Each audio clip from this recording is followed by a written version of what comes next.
समृद्धी महामार्गावरून सुसाट आलेल्या वाहनधारकांची आमणे ठाणे दरम्यानच्या वाहतूक कोंडीतून आता लवकरच सुटका होणार आहे।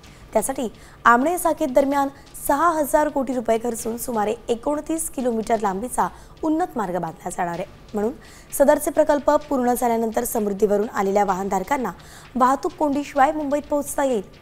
नागपूर मुंबई 701 किलोमीटर लांबीच्या समृद्धी महामार्गावरून आलेल्या वाहनधारकांची सध्या आमणेपासून ठाणे या प्रवासाला वाहतूक कोंडीमुळे 1.5 ते 2 तास वेळ त्यांना लागतो।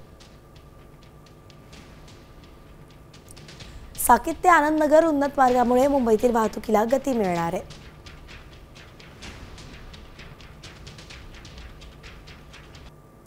छेडानगरपासून आनंदनगरपर्यंत पूर्वमुक्त मार्गाचा विस्तार होईल,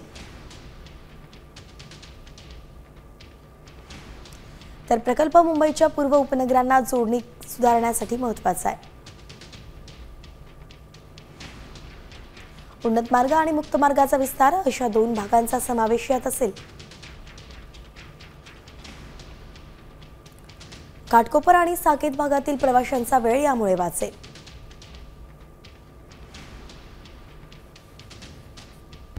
आता isakal.com आहे देशातील नंबर 1 ची मराठी न्यूज वेबसाईट। प्रत्येक अपडेटसाठी isakal.com ला नक्की भेट द्या।